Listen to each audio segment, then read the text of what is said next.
সুন্দর ফিলিংস।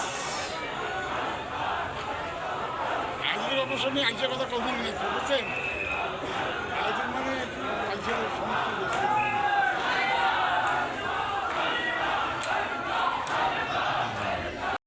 গরিব ধনী কোনো আলাদা নেই এই জায়গায়।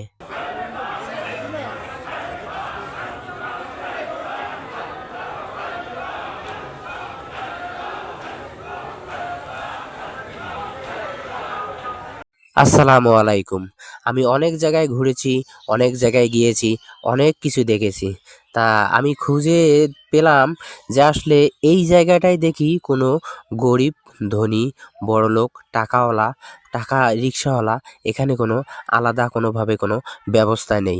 সবাই এক জায়গায় কত সুন্দর করে মন থেকে ঘুমাচ্ছে।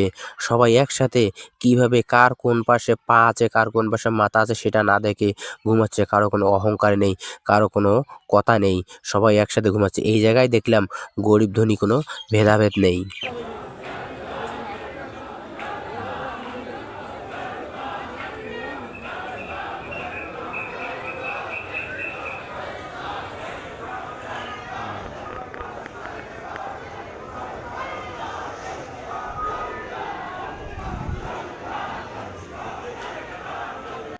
এটা হলো এনায়েতপুর পাক দরবার শরীফ।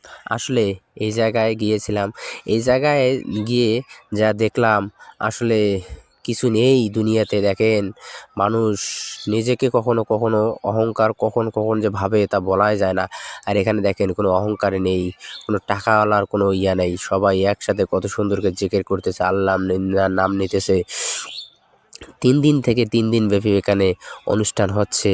আর দেখেন মানুষ কত লক্ষ লক্ষ কোটি কোটি মানুষ। এটা তো এই জায়গায় তো এগুলো মানুষ দেখতেছেন।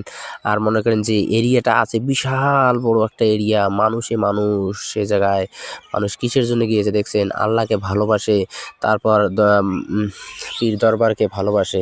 কারণ সে আল্লাহর একজন সুন্দর বন্ধু ছিল।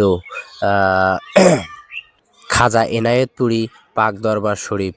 আসলেই আমরা চেষ্টা করব ভালো জায়গায় গিয়ে আমাদের সময়টাকে ব্যয় করার, টাকা পয়সা ব্যয় করার। আসলে আমরা খারাপ জায়গায় কিন্তু অনেক খারাপ জায়গায় অনেক টাকা পয়সা খরচ করি। আর ভালো জায়গার সময় কিন্তু আমাদের টাকা পয়সা বের হয় না। আসলে আমরা তখন টাকা পয়সা বের করতে পারি না। তা আমরা আসেন সবাই ভালো জায়গায় যাই, কিছু শিখি।